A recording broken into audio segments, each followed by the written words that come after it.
este conversatorio. Muy buenas noches, buenas tardes, buenas noches, bienvenidos y bienvenidas a cada una de ustedes.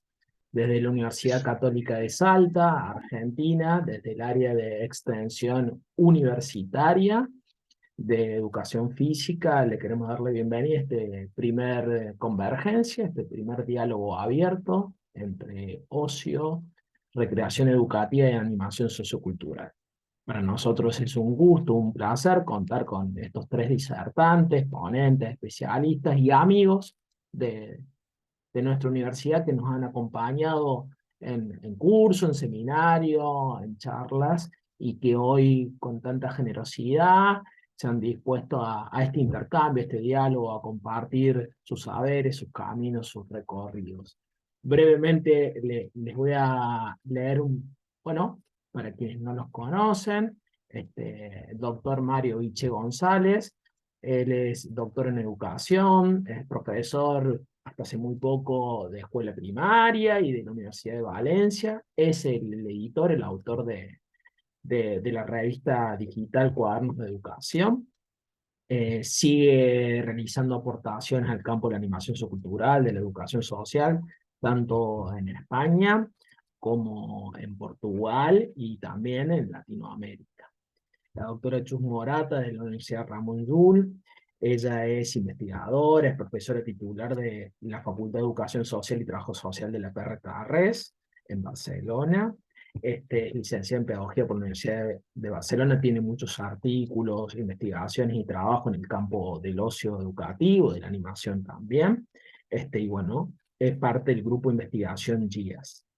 Y el doctor Ricardo Lema Álvarez, de la Universidad Católica del Uruguay, Montevideo. Él es licenciado en Comunicación Social y es doctor en Ocio y Potencial Humano de la Universidad de Deusto. También es docente de la licenciatura en Recreación Educativa y está a cargo es director de la Unidad Innovadora Docente de la Universidad Católica. También un compañero y un referente de Latinoamérica y Iberoamérica en el campo de la recreación educativa, la lúdica y el juego. ¿Cómo es la dinámica del conversatorio? Cada uno de ellos, comenzando por Mario, luego por Chus y finalizando por Ricardo, tendrán un tiempo entre 10 y 15 minutos para exponer sus ideas, su postura, su posicionamiento, y luego habilitaremos un espacio de intercambio de preguntas, de comentarios, con el micrófono abierto y mediante el chat. Esa es un poco la intencionalidad de este primer diálogo que estamos realizando en, bueno, tres fenómenos que piensan a la praxis humanizante, a la práctica social, como un espacio de transformación, como un espacio de inclusión. Y bueno, nos interesaba saber cuáles eran sus acercamientos, sus posturas, también sus diferencias y de qué manera podemos generar una sinergia para pensar en el abordaje del campo de las prácticas sociales, culturales y educativas. Desde ya nuevamente agradecerle a los tres y también a las personas que nos acompañan de Salta, de Argentina, también de España, también de Portugal, de Brasil. Un gusto tenerlos con ustedes, un placer. Querido Mario, comenzamos contigo. Bueno, pues buenas tardes a los que estáis a un lado del Atlántico y buenas noches a los que estamos al otro lado. Agradecer a Ucasal y a Lucho la invitación para nuevamente colaborar en un diálogo que pienso que ya llevamos un tiempo haciendo y que creo que está siendo muy fructífero. Saludar también a Chus, a Ricardo y bueno, en general a todos los amigos y no amigos que no conozco en estos momentos en la sala. Vamos a empezar y bueno, voy a poner a compartir un pequeño power para... vamos a ver por dónde va, por aquí. Bien, y no voy a empezar con un pequeño juego, aunque podemos estar en un contexto de recreación. Eh, mm, pero vamos a un poco voy a querer dar una vuelta a la ruleta, pequeña vuelta, porque tenemos poco tiempo y lo importante es la convergencia más que la lección magistral. Entonces, bueno, vamos a jugar con este juego de palabras, que no va a ser un juego, sino una pequeña vuelta a la animación. La primera pregunta que me hicieron cuando yo llegué a Brasil, llegué al poblado, un lugar que se llamaba Laranjeiro, me preguntaron si yo venía a venderles la animación sociocultural y cómo me posicionaba entre la animación sociocultural y la educación popular. Entonces mi respuesta fue que yo venía de Europa y mi contexto era la animación sociocultural, pero si fuera brasileño defendería el modelo de la educación popular. Bueno, fue la primera respuesta que sentí y siento. Una semana después me volvieron a hacer la pregunta en Curitiba. Me preguntaron, ¿es verdad que usted afirmó que si fuera brasileño defendería el modelo de educación popular? Pues de alguna manera sí. Vamos a ver un poco y voy a partir porque es muy fácil decir que bueno, la animación sociocultural surge cuando el Consejo de Europa crea el término, pero cuando el Consejo de Europa está trabajando, incluso el grupo de la UNESCO, están trabajando personas y detrás de esas personas hay movimientos y detrás de esas personas hay posicionamientos ante la educación popular, ante la educación permanente. Entonces, curiosamente, tanto en Europa como en América Latina se habla de educación popular. La educación, si consideramos que Francia puede ser uno de los focos de la animación sociocultural, una de las corrientes claves de donde viene la animación sociocultural en Francia es la corriente de la educación popular, que está emparentada con el laicismo educativo de Jules Ferry, que está emparentado con la escuela nueva y que solamente posteriormente es cuando empieza a estructurarse lo que en 1980, tal vez un poco antes con Geneviève Pujol, denominan sistema animación. Pierre Besnard es el que plantea que ante un sistema educativo formal se puede hablar de un sistema educativo no formal y en ese caso es la animación sociocultural. A partir de ese modelo francés, pues se puede decir que hemos copiado todos, pero yo diría que había más que copiar, había una confluencia de visiones sobre un cambio educativo, sobre algo que tenía que cambiar en la educación o en la concepción de la educación. En España, claro, podemos también interpretar la animación sociocultural, es un término francés que copiamos, pero realmente los estudios de Pierre Furter, que no habla de animación sociocultural, habla de 100 años de intervención sociocultural en España, es en un trabajo que presenta en 1986 en la Universidad de Distancia, él vincula el nacimiento de la intervención sociocultural en España, me falta una L, lo vincula con el nacimiento de la institución libre de enseñanza y de alguna forma con el movimiento del krausismo, que es un movimiento filosófico educativo de renovación o de planteamiento de un nuevo humanismo en el planteamiento educativo. Y claro, ya es diferente, ya estamos, la institución libre de enseñanza también está emparentada con esa escuela nueva, con ese ímpetu por cambiar la visión de la educación y darle un sentido más holístico. En Portugal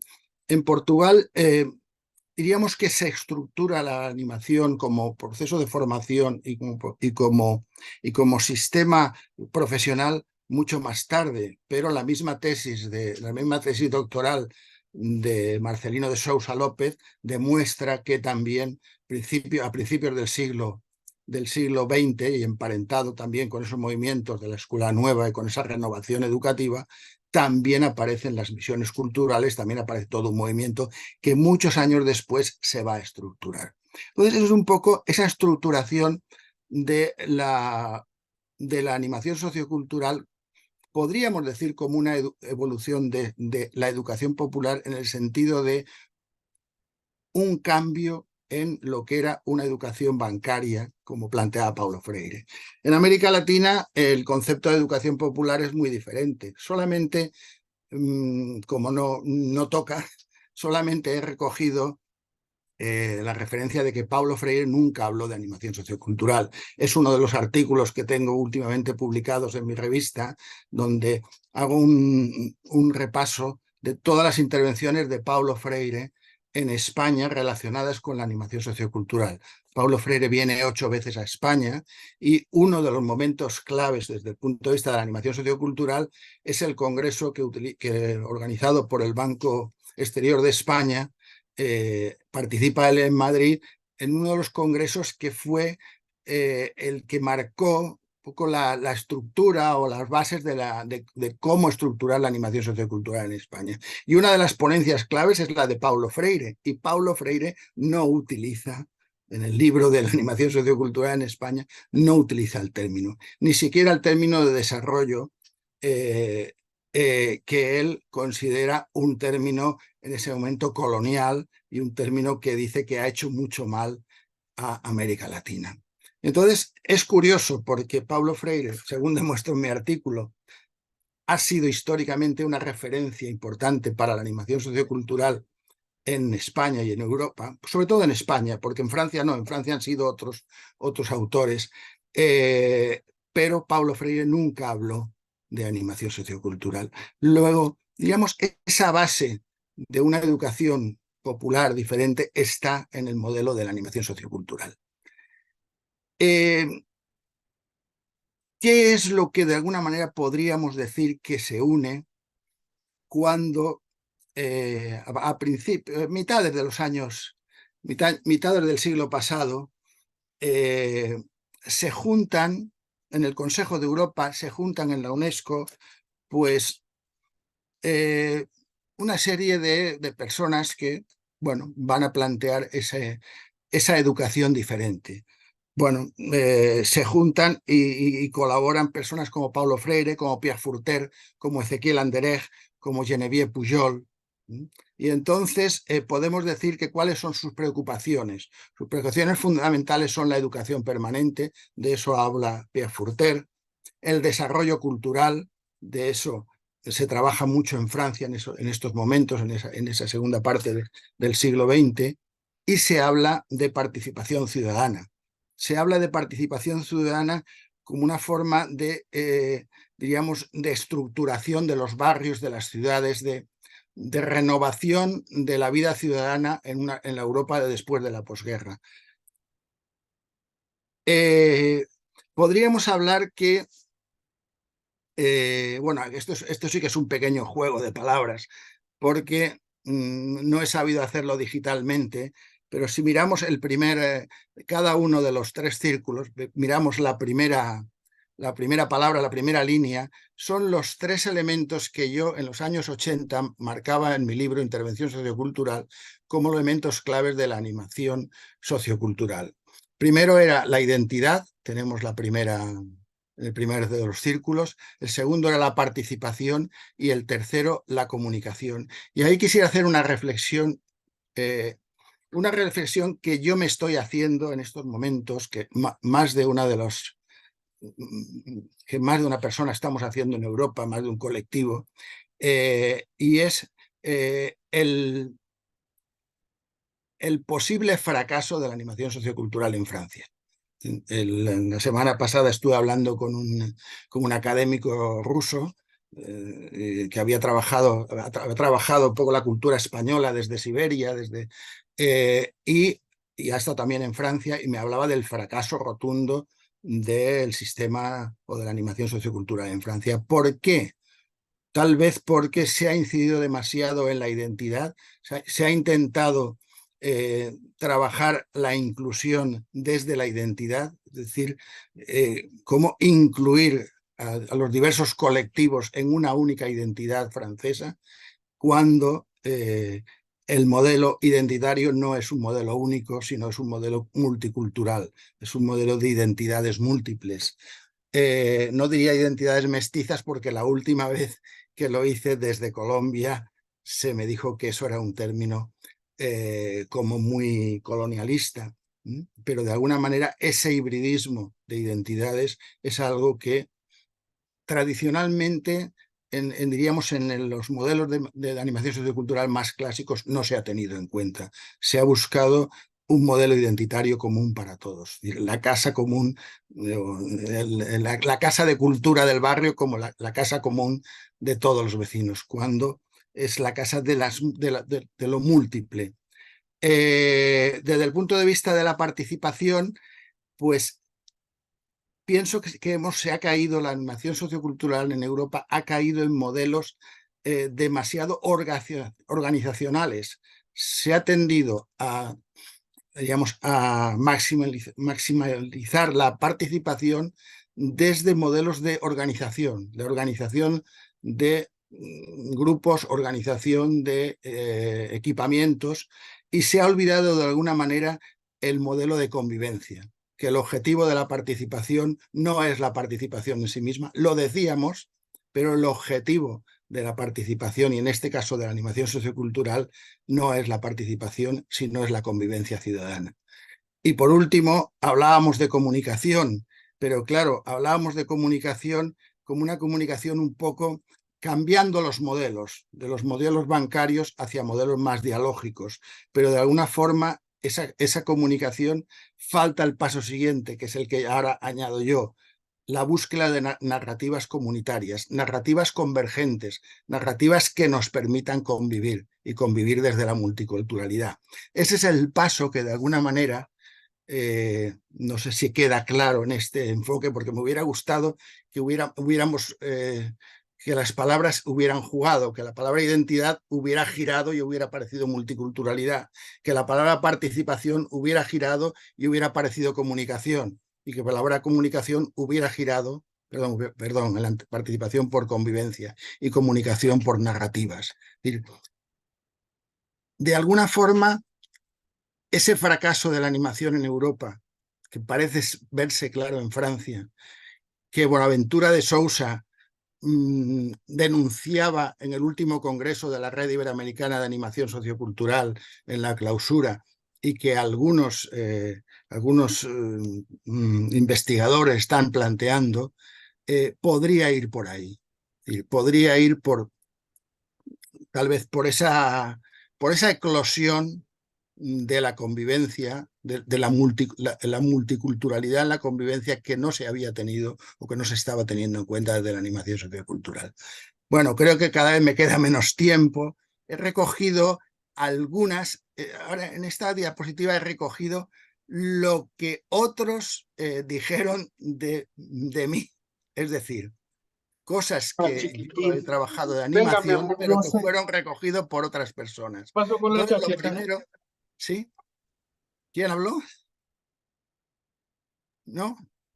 Bueno, la primera es la definición que yo hago en 1986 y que me cita Ezequiel Anderej en el léxico del animador. Y él me recoge la siguiente definición: es un proceso que surge en el seno de los grupos sociales, los cuales, mediante la participación activa de sus miembros, van a ser capaces de generar cultura. La Wikipedia me recoge una definición en el 2009 que dice lo siguiente: cuando nos referimos a la animación sociocultural, la Wikipedia española, claro, estamos haciendo referencia a una práctica educativa fundamental para el desarrollo democrático y sostenible de las comunidades locales, así como para el desarrollo armónico de las distintas individualidades que conforman cada una de estas comunidades sociales. Y la tercera cita me la hizo mi amiga Suzette Orzechowski hace muy poco en la Universidad de Valencia, y ella en su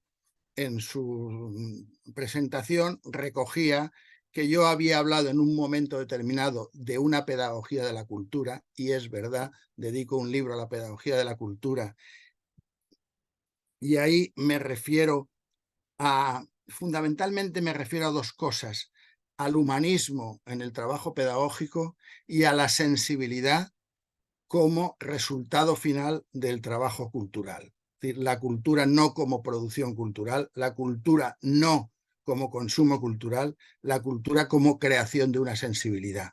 Y la segunda cosa, Suced me cita cuando hablo de ciudadanía digital, de ciudadanía, de nueva ciudadanía o ciudadanía digital. Y en ese sentido, pues bueno, son tres cosas que a veces tú lo tienes muy claro, pero cuando ves que otras personas lo han recogido y lo han replanteado, dices, bueno, pues puede tener una cierta fuerza. Y ahora voy a ir pasando porque voy a llegar a poco la conclusión final, y las diapositivas que me he saltado, si surge en el debate, las podemos recuperar. ¿Cuál sería mi última definición de animación sociocultural? La animación sociocultural es una práctica de educación ciudadana que tiene como finalidad la creación de redes de convivencialidad. Y de alguna manera es una evolución de plantearlo como una educación permanente, o plantearlo como un desarrollo cultural. Es decir, la educación permanente y el desarrollo cultural tiene como objetivo crear redes de convivencialidad, que son redes de convivencia sostenible y de redes inclusivas de trabajo. Y entonces, ¿desde qué tipo de estrategias? Y me vuelve a faltar una letra. Desde la ética de la dignidad, en el sentido que trabaja Denis Nachmanovitch cuando habla de ética de control y ética de la convivencia. Y en este sentido, romper con la ética del control, que no es solamente la educación bancaria, es algo más que la educación bancaria que planteaba Paulo Freire. Tal y como lo plantea Denis Nachmanovitch, es algo más. Es un sistema de control basado en la desconfianza del otro, cambiarlo por una forma de trabajo basado en la confianza y la convivencia en el otro. Desde la dialogicidad, no planteada como un método, sino planteada como la única forma digna de relación entre los seres humanos. O nos relacionamos de forma dialógica o nos estamos relacionando desde una ética del control o del dirigismo. Desde la multiculturalidad como encuentro nuevamente entre las personas. Desde y la comunidad. Desde una ciudadanía activa que va más allá de la participación. Pasa por un sentido de lo público, de lo comunitario, de lo que es de todos y de lo que supone un acceso de todas y de todos a los bienes y servicios de la comunidad. Y algo que ya planteé anteriormente, hacia la convivencia como forma de participación. Es decir, poner el acento más en la convivencia que en la participación. O, si seguimos hablando de participación, dar el paso de ir más allá de procesos, ir más allá de metodologías, tal vez hablando de autogestión como se habla desde instancias como la Ateneo Nou Barris de Barcelona o los centros cívicos de la ciudad de Barcelona. Hablamos de autogestión o hablamos de convivencia ciudadana, pero démosle ese plus a la participación, porque si no nos quedamos en nos podemos quedar en una animación sociocultural vacía de contenidos. Y en estos momentos no diría nada más por respeto no solo a mis compañeros de mesa, sino a las personas que están siguiendo, 43 personas en estos momentos veo, y que tienen el derecho a participar y a debatir entre todos nosotros y nosotras. Muchas gracias. Muchísimas gracias, Mario. Muchísimas gracias por la presentación y ahí las citas. Y bueno, se han ido sumando compañeros, bienvenidos, bienvenidas de Colombia también, bueno, veo de Buenos Aires amigos. Vamos a continuar. Preguntas y consultas, intervenciones, ténganlas a mano, después vamos a habilitar el chat y el micrófono. Querida Chus, te escuchamos. Buenas noches. Bueno, buenas tardes a todos, buenas noches a algunos. También lo primero, como decía Mario antes, muchísimas gracias por esta invitación, Lucho. Es un placer poder compartir con Ricardo, con Mario, este rato, ¿no? Y sobre todo eso, agradecer este espacio de encuentro y de conversatoria, como decís vosotros, ¿no? Yo me voy a centrar, igual que Mario se ha centrado en todo el tema de animación sociocultural, yo lo voy a hacer en el ámbito del ocio y del ocio educativo en concreto. También os voy a compartir un Power donde de alguna manera os iré paseando, ¿no?, por algunos conceptos que yo creo que pueden ser interesantes. Voy a compartirlo a ver si se ve bien. ¿Sí? ¿Se ve bien? Sí. Sí, ¿Sí? perfecto. Tengo... ¿Sí, no? Ahora. Vale. Bueno, pues sencillamente, bueno, tres ideas, ¿no?, que quería marcar un poquito así de lo que podría ser esta exposición en 10 minutos, un cuarto de hora. Por un lado, el ocio educativo, y os plantearé, ¿no?, pues eso, que es una realidad, ¿no?, que es una realidad diversa porque se está dando desde muchos espacios, con muchas actividades, pero que tiene detrás una vocación educativa y una vocación social. Y aquí engancho mucho con lo que Mario ha estado hablando, ¿no?, de todo lo que pueda ser la educación popular, de lo que pueda ser también toda la educación entendida desde esta perspectiva, ¿no? Y aquí el ocio desde esta mirada. Un segundo tema que será, bueno, os aportaré algunas contribuciones que yo creo que hace el ocio para el siglo XXI, sobre todo en relación a 5 tipos de beneficios o contribuciones que la investigación, la práctica también de alguna manera contrastada nos está ofreciendo y nos está hablando de que el ocio hoy es una disciplina también científica y que requiere también de todo un proceso, ¿no?, estructurado, y que está haciendo también un tipo de contribuciones. Y por último, sí que quería señalar algunos retos que por lo menos desde la perspectiva europea, en el concreto de la zona donde yo más me muevo, que es la zona de Cataluña, ¿no?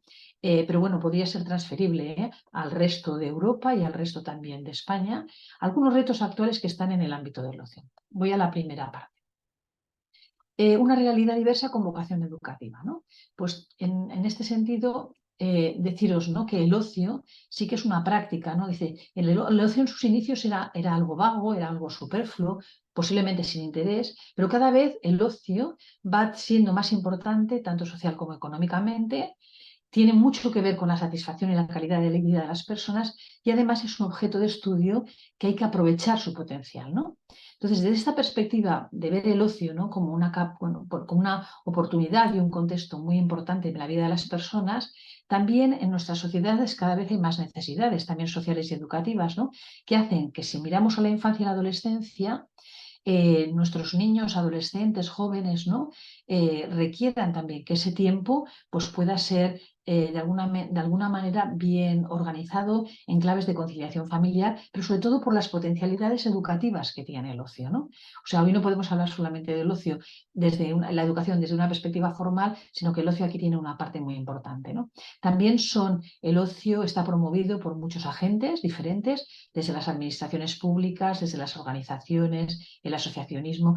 En la realidad catalana y europea diríamos que también está muy absorbido por las empresas del sector privado y también del tercer sector social, ¿no?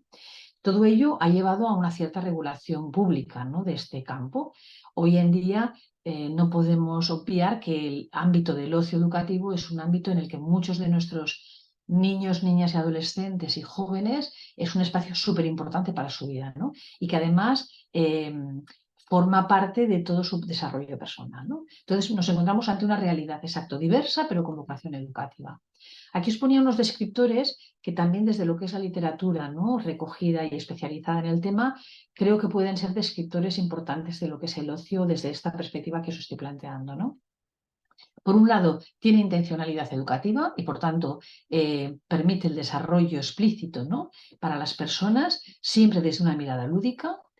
En el ocio, el protagonismo de las personas en todo el proceso, ¿no?, de llevar a cabo las actividades es clave. Por supuesto, es no obligatorio, por tanto, permite un tema más de participación voluntaria. Lo cotidiano forma parte de un elemento esencial, ¿no?, en este momento educativo. El grupo y todo el tema de la convivencia, que tú también, Mario, ¿no?, lo has señalado mucho desde la animación sociocultural, y aquí se conecta mucho también con el ocio educativo. El grupo tiene un gran valor. La relación con el entorno y su transformación.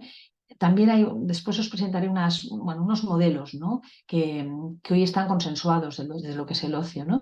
Pero un ocio que también quiere transformar el entorno y quiere modificarlo, también es un tipo de ocio que mira es mirado desde unas perspectivas de justicia social, ¿no? Y por último, también una característica que lo enmarca, que es todo el tema de la participación y también, de nuevo, vuelvo a decir, Mario, una conexión fuerte con la animación sociocultural aquí, ¿no? Es decir, es un ocio que promueve participación. Como os decía antes, ¿no? Aquí nada, es en esta diapositiva, no voy a entrar ni mucho menos porque esto requeriría casi espacio de otra sesión, ¿no? Pero bueno, a lo largo de la historia, ¿no? y de la trayectoria también académica, se ve que hay 4 modelos teóricos de ocio educativo, ¿no? Un modelo más de optimización del ocio, el cual está más centrado, ¿no? Diríamos, en la mirada más personal o individual y la calidad del bienestar de las personas. Y también, por supuesto, que desarrolla y hace crecimiento humano, ¿no? Pero diríamos que es un modelo que está más centrado en ámbitos más de bienestar personal, incluso terapéuticos, ¿eh? Desde esa perspectiva incluso. Luego hay un modelo más de herencia cultural, que tiene más que ver con el ocio, cómo impacta, ¿no? A nivel de valores, a nivel de tradiciones culturales. Y luego, como veis, en esta diapositiva hay un cuadrante que está más en azul, porque diríamos que estos 2 modelos son los que más enmarcan la perspectiva desde el ocio en la que yo me estoy moviendo o desde la gente con la que estamos trabajando nos estamos moviendo, ¿no? Yo concretamente también deciros que pues justamente por el valor que va teniendo el ocio, ¿no? educativo y la importancia académica que cada vez va teniendo más, hace 2 años en la facultad nuestra, pues creamos la Cátedra de Ocio Educativo y Acción Sociocultural. Justamente la cátedra lo que quiere ser es un espacio donde haya confluencias, ¿no?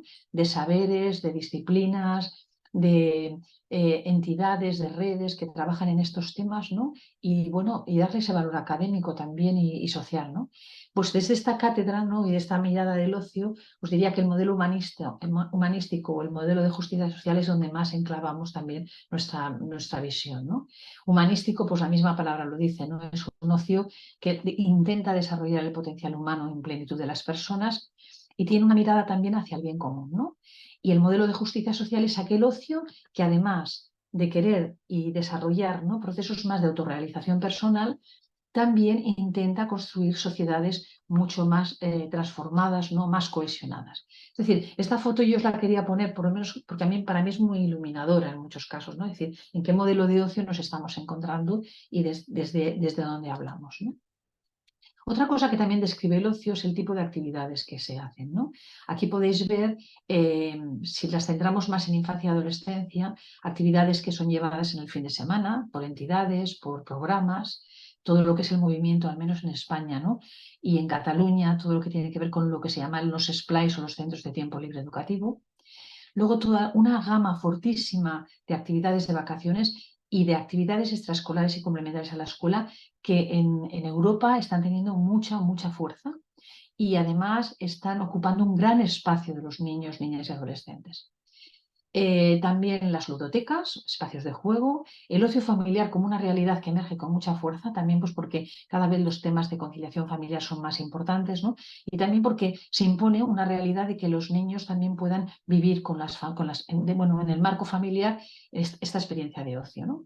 Centros de atención diaria para la infancia y la adolescencia, que son centros que están sobre todo diseñados para la protección, para prevenir situaciones de riesgo y de exclusión social de niños con dificultades.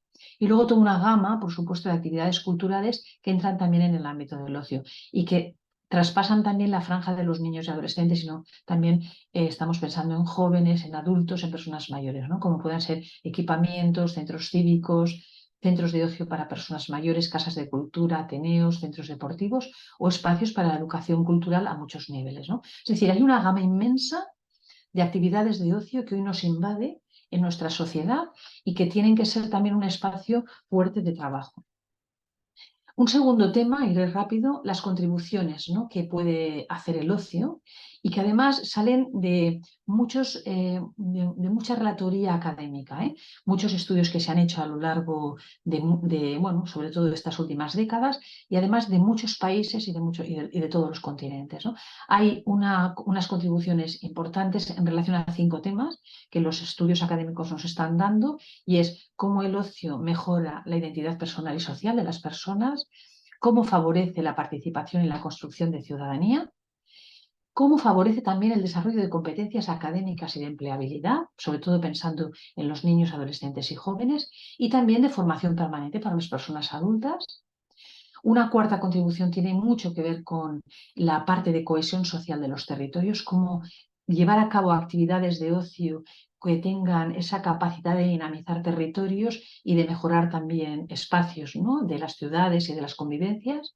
Y por último, una contribución también que es la del liderazgo social que los espacios de ocio abordan o emergen y producen en los territorios donde se llevan a cabo.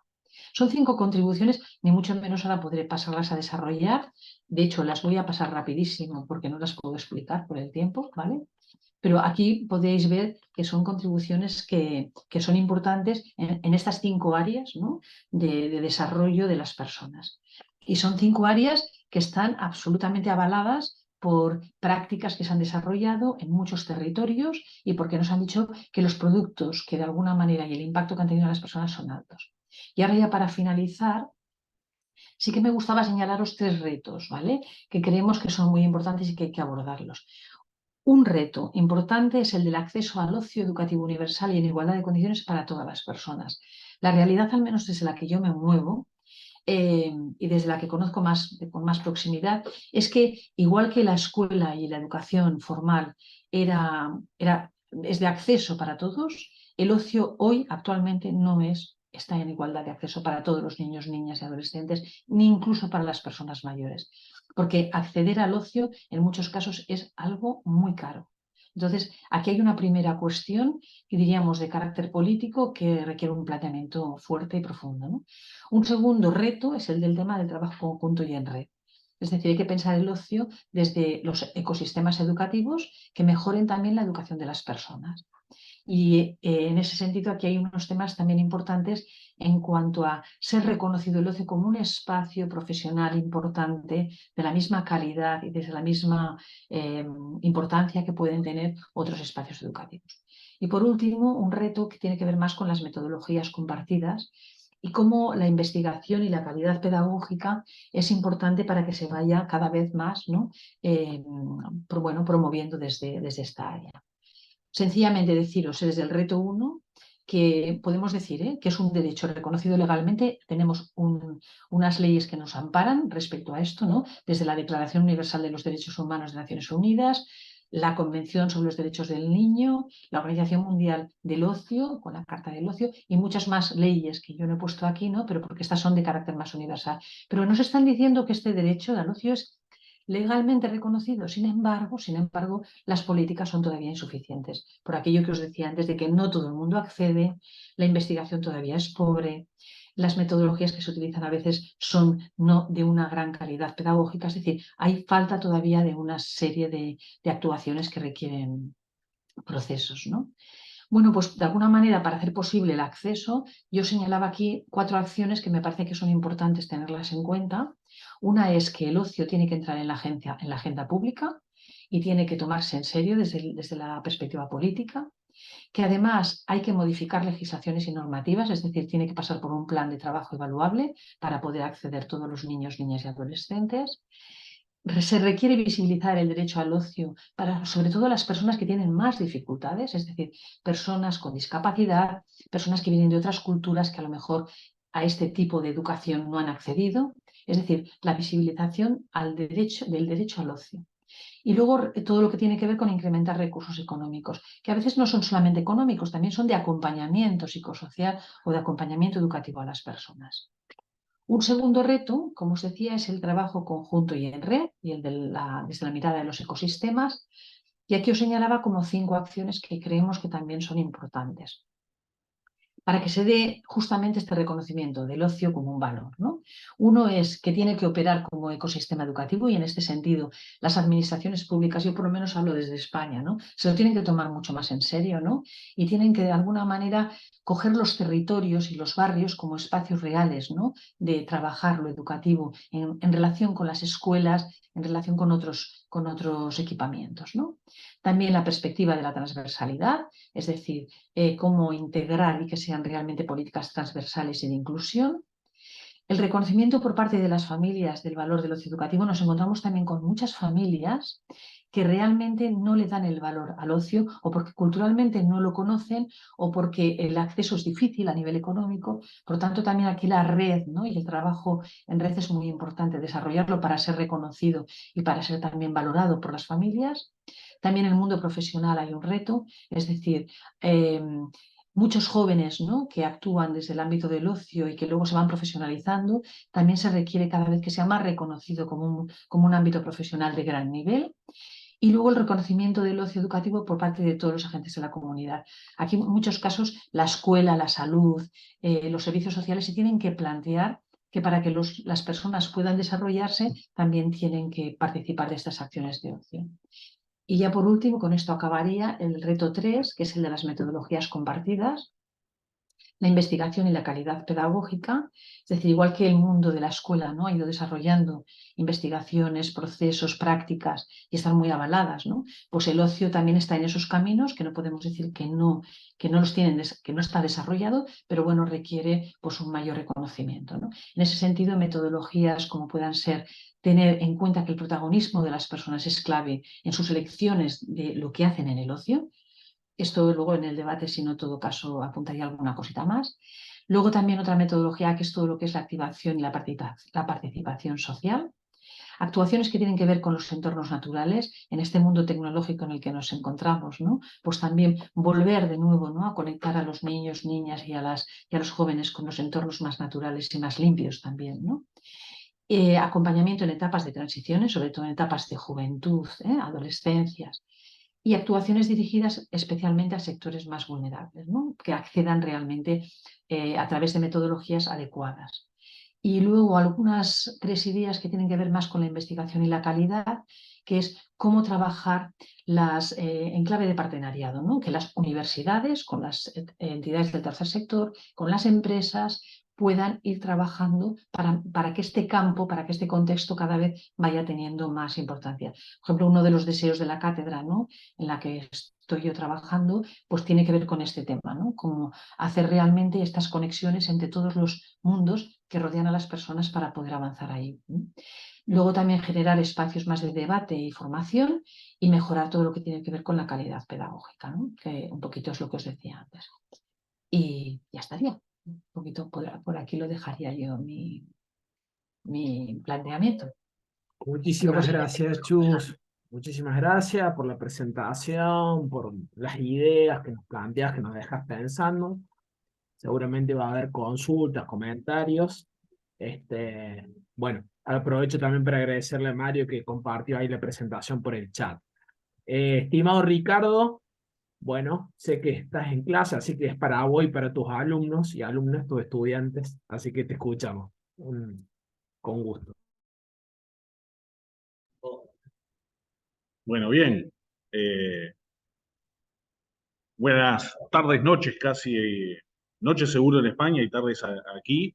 Eh, bueno, como decía Lucho, en realidad justo coincide que estamos en este horario, los martes, en una clase de cuarto año de la licenciatura en recreación educativa, que voy a aprovechar para hacer un paneo. Ahí están los estudiantes sacando apuntes.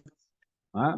Sacando apuntes y bueno, y si bien es casual la coincidencia en cuanto a lo que es el horario de que haya coincidido con esta clase, no es casual la temática. De hecho, muchas de las cosas que estamos hablando aquí, muchas de las personas que están aquí presentes en esta reunión, también han estado en buena medida presentes en nuestros cursos y en particular en este curso de cuarto año. En primer lugar, agradecerte, Lucho, por la invitación y por haber generado esto, que no sé si sos consciente de la confluencia que se puede ver si uno mira el listado de participantes, porque hay gente de la red latinoamericana de recreación, del Foro Permanente de Tiempo Libre de Recreación, de la red iberoamericana de animación, de la Asociación Iberoamericana de Estudios del Ocio, o sea que evidentemente se refleja mucho de la confluencia que plantea el título del conversatorio.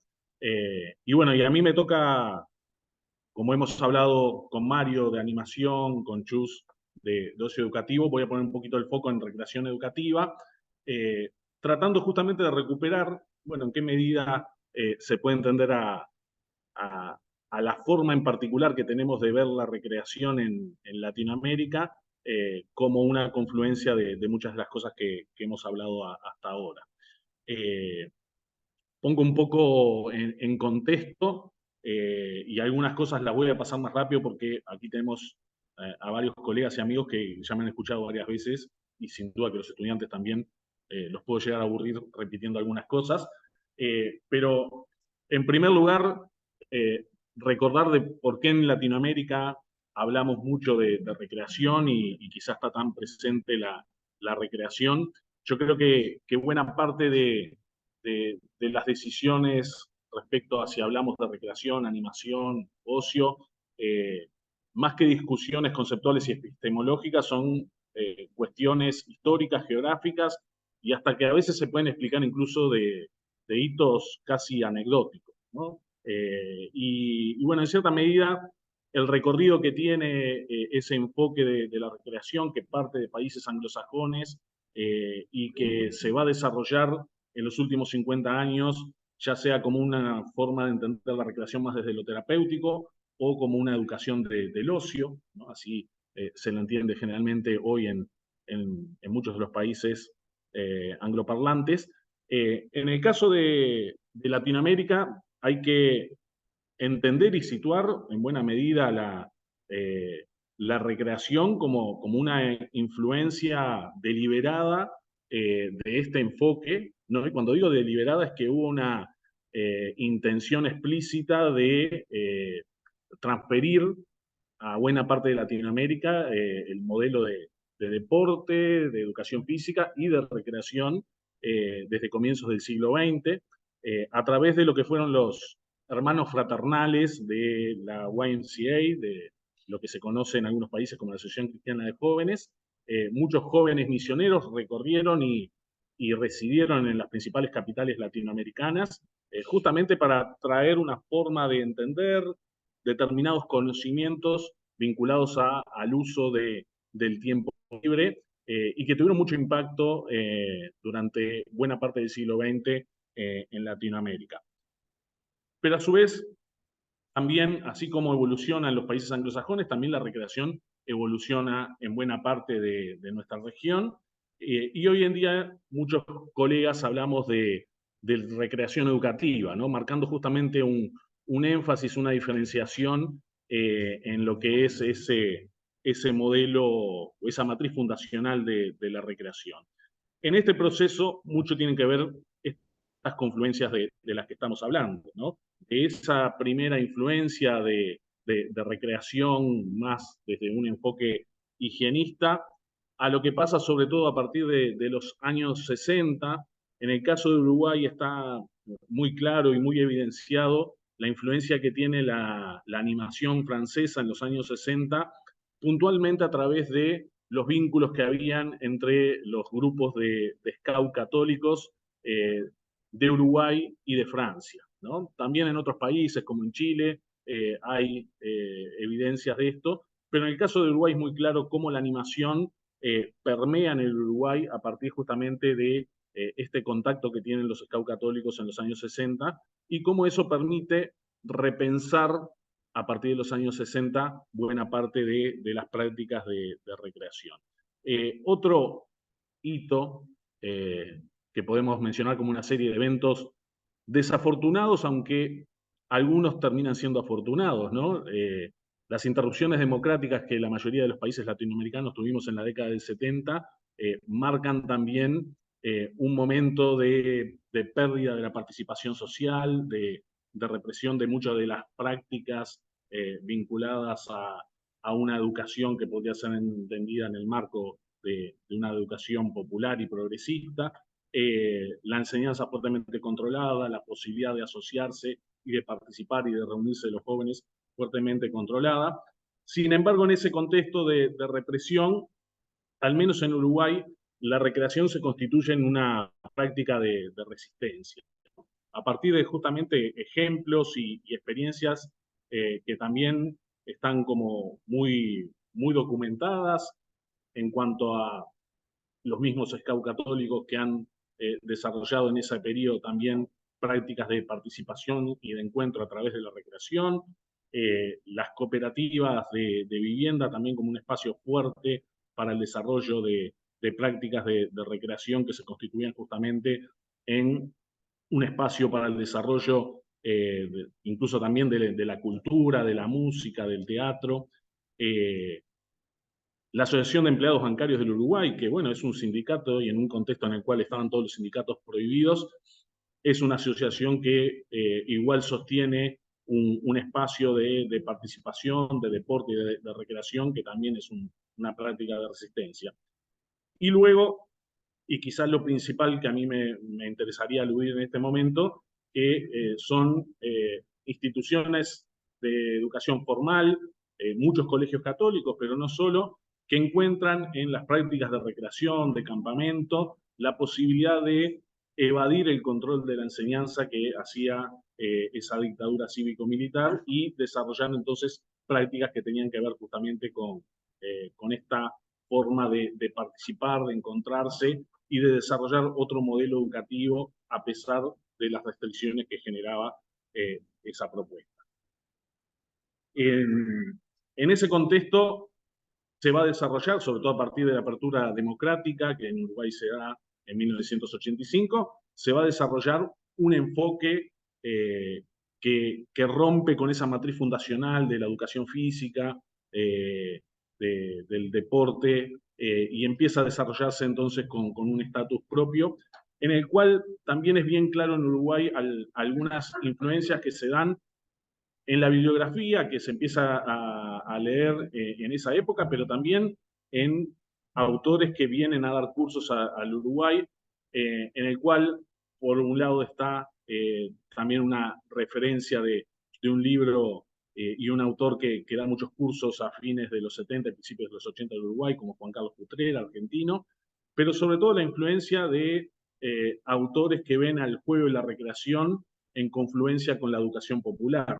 Durante 12 años no se había podido hablar de Paulo Freire en buena medida en el Uruguay, y se recupera entonces la concepción de educación popular a partir del año 85, y ahí aparecen los textos de técnicas participativas para la educación popular de Alforja, o el libro de juegos de cooperativos de Guillermo Brown, que a su vez, en ambos casos, dando cursos en Uruguay a mediados de la década del 80, ¿no? Y yo citaría también el caso de José Posada, que en este caso un uruguayo que estuvo exiliado durante esos años, pero que en buena medida trajo un enfoque de la educación física más centrada en la pedagogía del juego, en la música y el movimiento, en los lenguajes lúdicos expresivos como un componente esencial del enfoque recreativo.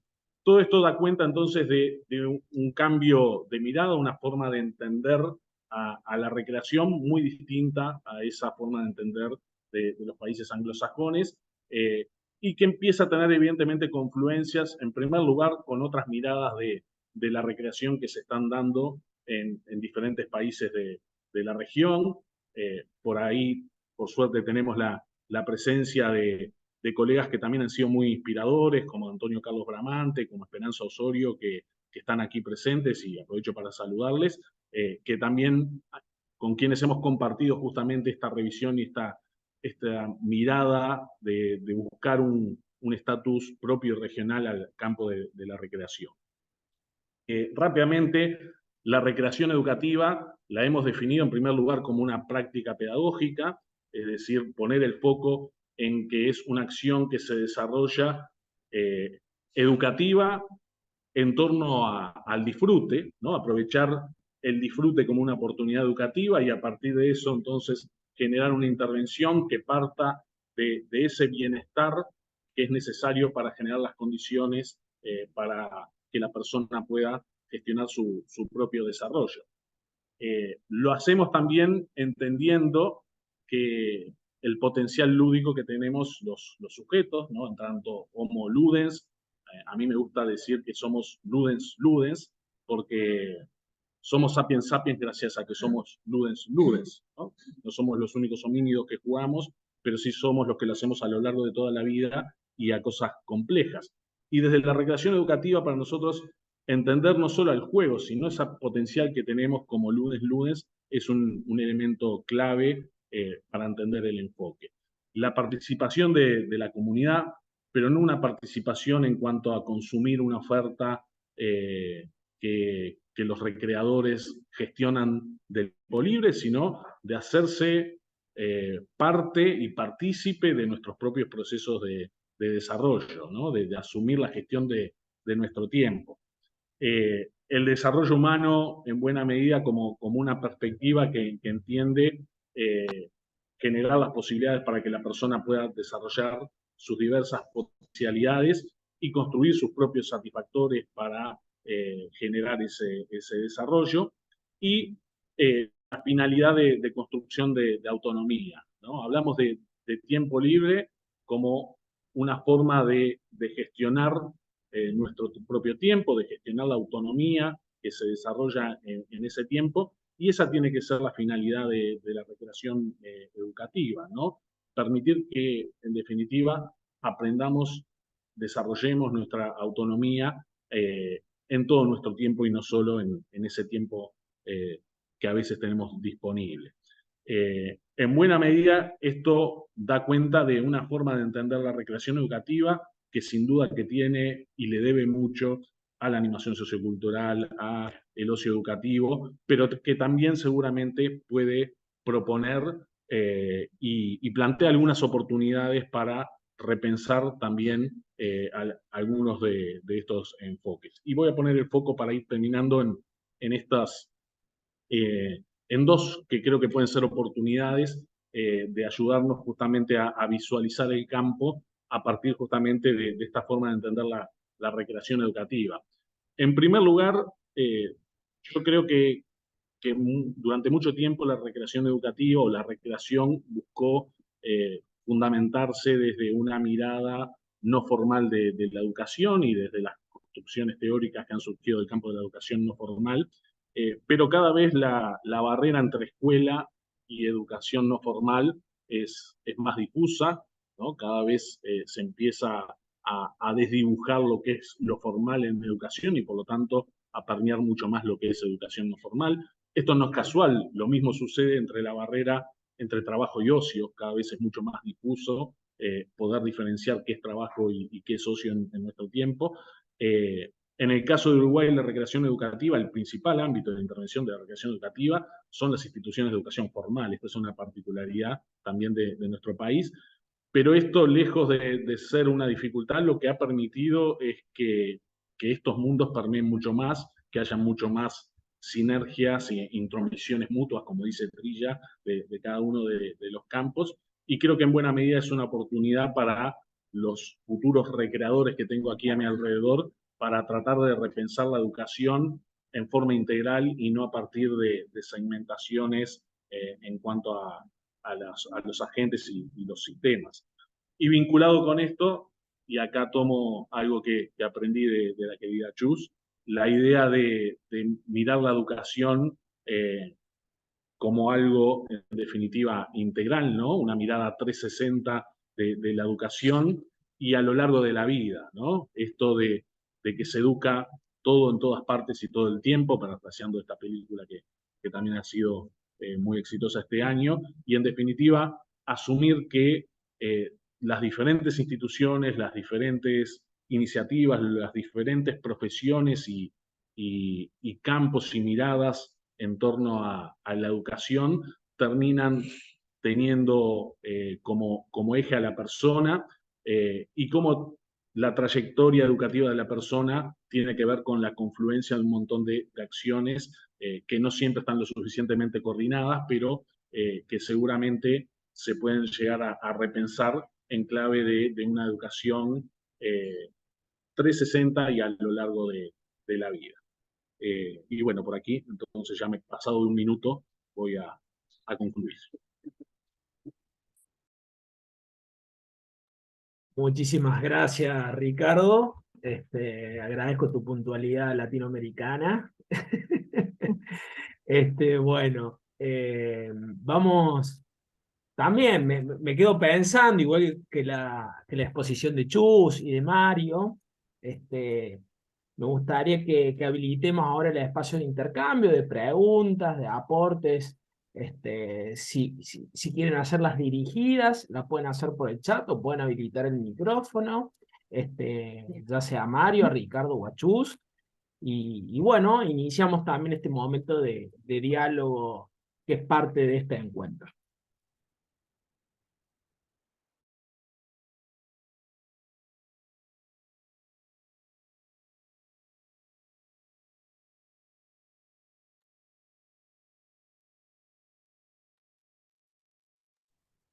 Boa noite. Eu tenho uma pergunta que tem me desafiado bastante nos últimos anos. Como é que a gente pensa em fazer educação comunitária, trabalhar esse conceito do ócio, né? Seja criativo, como quer que seja, em uma sociedade como a que a gente tem vivido ultimamente, cada vez mais voltada para si mesmo, para os próprios interesses. O maior desafio que eu tenho enfrentado no Brasil é pensar nessas pessoas. Vamos olhar para os lados, vamos olhar para trás, vamos trazer as pessoas. Eu vejo nesse momento pessoas muito voltadas para si mesmas. E não pensam num trabalho comunitário, não veem valor num trabalho cultural, não veem. É algo muito estranho que está acontecendo ultimamente. Acho que no mundo, as pessoas voltadas muito para si, as formações acadêmicas voltadas muito para o próprio umbigo, não olham para o lado, não pensam na emancipação humana. Eu queria ouvir a mesa falar um pouco a esse respeito. Estou pedindo socorro, ajuda para essas reflexões.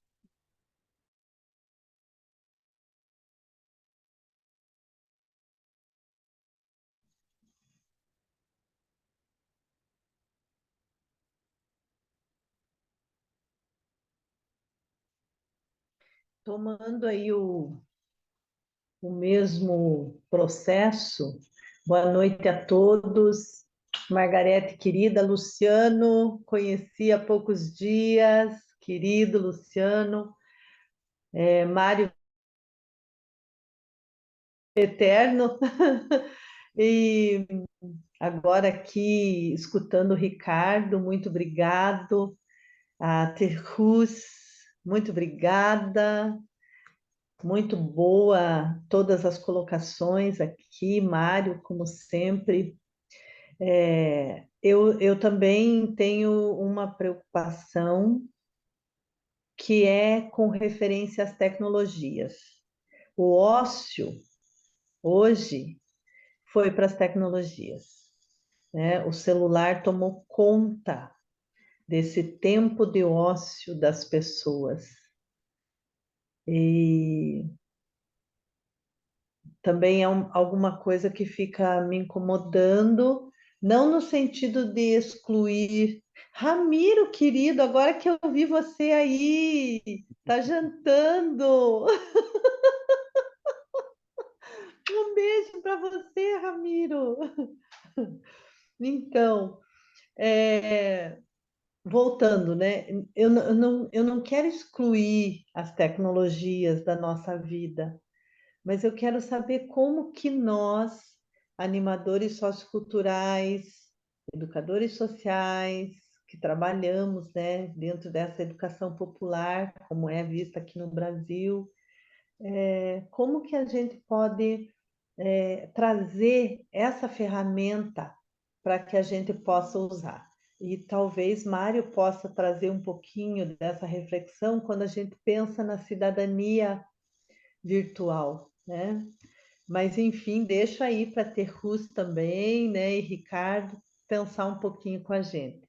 Muito obrigado, boa noite. As falas são ótimas, maravilhosas. Parabéns, Luciano. Beijo, Ramiro. Ramiro tiene la mano levantada. Vamos a escuchar a Ramiro. Hola, buenas. Muy interesante lo que aportan. Yo me quedo pensando que la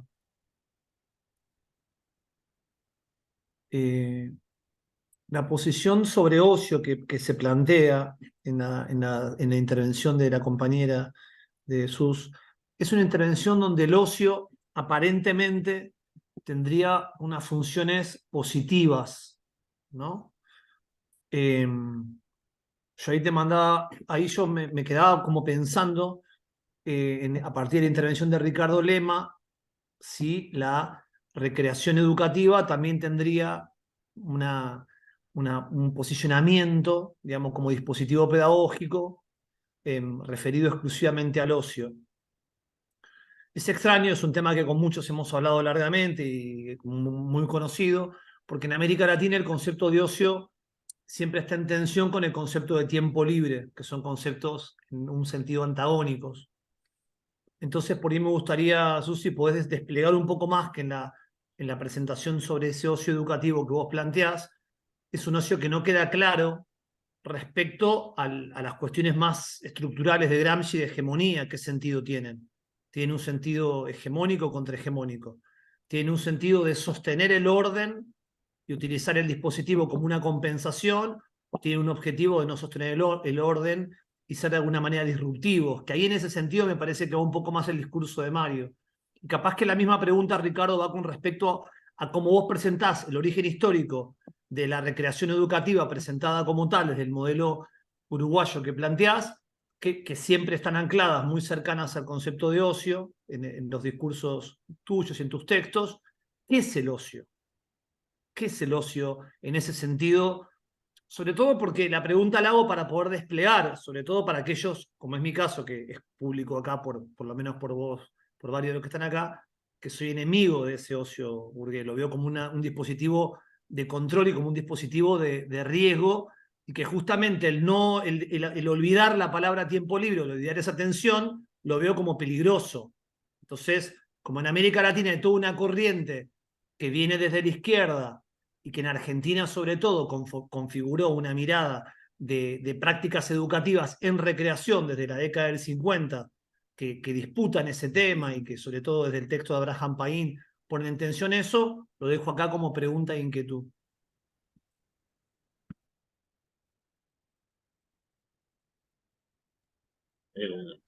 No sé si damos cabida a alguien más o Bueno, empezamos yo también quería hablar, pero habla, Dale. Ricardo. Bueno, bien, no.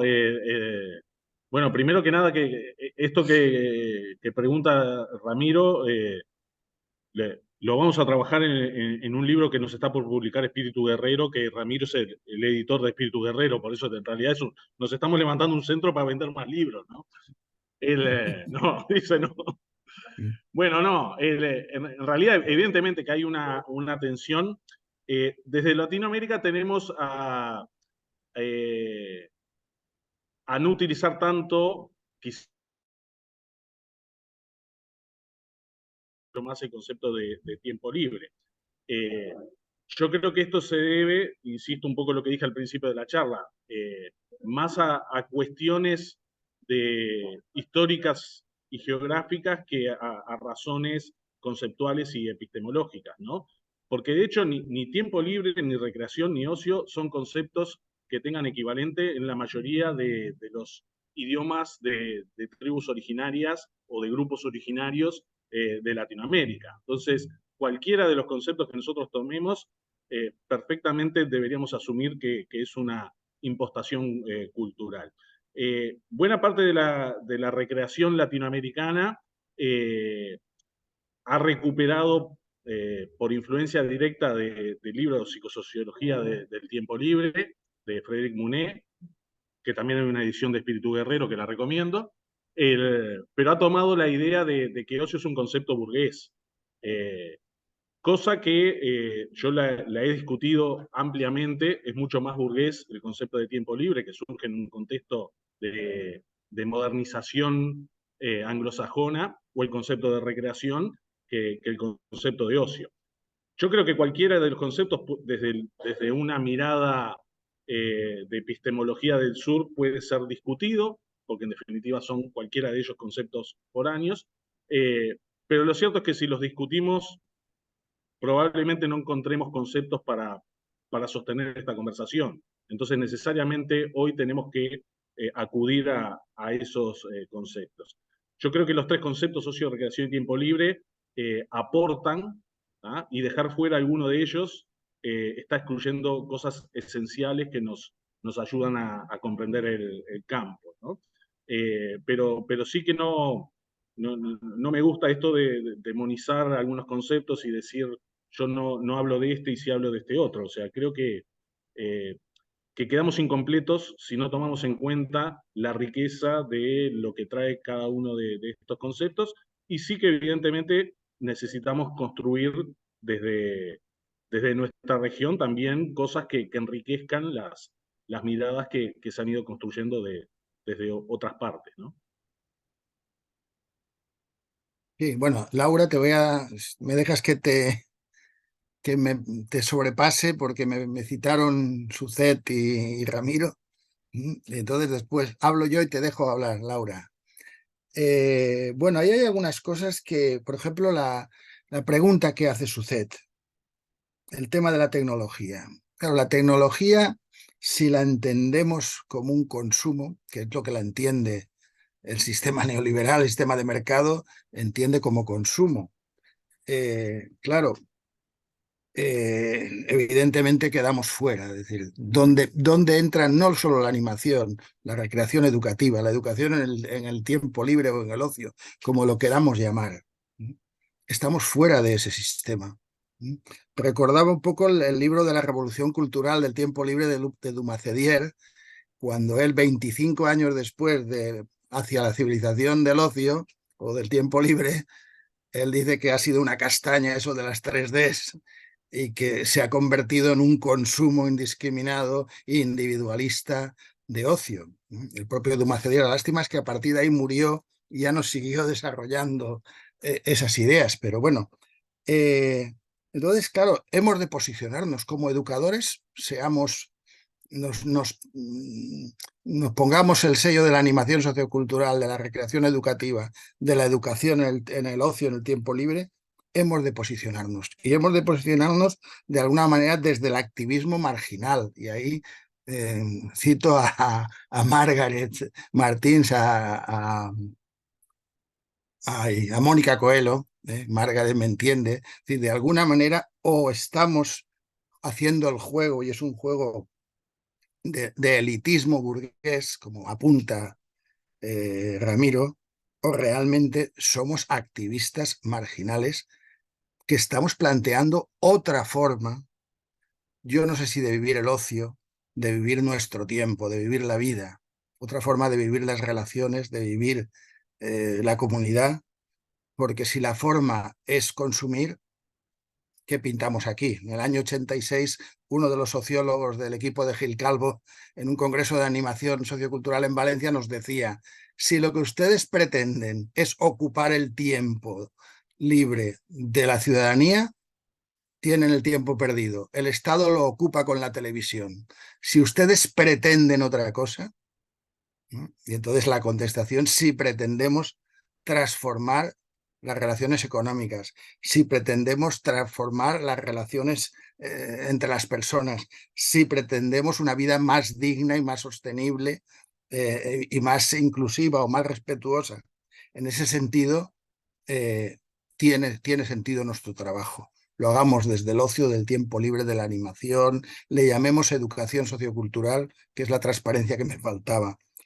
Yo creo que de alguna manera en todos los... Claro, mi crítica a la animación sociocultural. Yo cuando inicio mi tesis doctoral, mi director de tesis, mi tesis se llama Ciberanimación y es una tesis basada en la tecnología.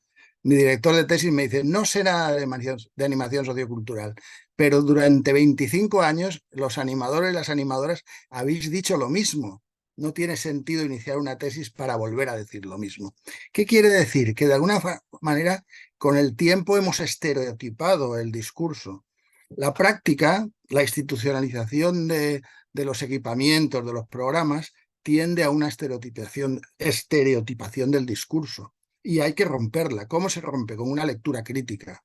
Sirve la propuesta de los paradigmas del sur, sirve la propuesta del activismo marginal, somos educadores marginales, sirve la propuesta de la lectura crítica. Lo que es verdad es que o tenemos una actitud rompedora, transformadora, o efectivamente nos ha de preocupar el consumo de tecnología, pero nos ha de preocupar el consumo de actividades de ocio, el consumo de cultura, y en el fondo, como educadores, no es nuestro problema. El Estado o el mercado lo resuelve. Si es un problema de mercado, el mercado lo resuelve vendiendo cultura, vendiendo ocio y vendiendo tecnología. Son temas a reflexionar que quedan como muy abiertos, ¿no? Laura Baraccini tenía la palabra. Hola, hola. ¿Se escucha? Bueno, qué lindo. Gracias primero por la invitación. Gracias, Lucho, por el desafío. Agradecer a los tres expositores por las diferencias. Yo, en realidad, la pregunta iba muy en la línea de Ramiro, pero no voy a preguntar sobre el tiempo libre porque acá ya hay algunas cuestiones que se han aclarado y no puedo salir ahí de mi línea de pedagoga. Por ahí para la clase de Ricardo me parece que voy a hacer una pregunta bastante. Ricardo, te mando un saludo enorme. Eh, Voy a preguntar esto, a ver si de los tres expositores hay posibilidades, bien didáctica la pregunta, si hay posibilidades de pensar diferencias conceptuales, si es que las tienen, entre ocio, animación sociocultural y recreación educativa. 2 o 3 diferencias conceptuales, si lo consideran cualquiera de los tres expositores, si son los tres buenísimos, para que quede como más explícita la postura, entendiendo el contexto y todo lo que antes explicó Ramiro, que no voy a volver a repetir. ¿Se entiende la pregunta? Yo si queréis puedo comentar una cosa. También por coger lo de Ramiro antes, que has lanzado también la cuestión, ¿no? En este sentido, Laura, de lo que planteas, yo sí que creo que en los tres conceptos sí que hay un elemento común y es el de la transformación social. Yo creo que los tres, de alguna manera, estamos incidiendo ahí. Sea desde la mirada de la recreación, sea desde la mirada del ocio más en esta clave de justicia social que os comentaba yo, ¿no?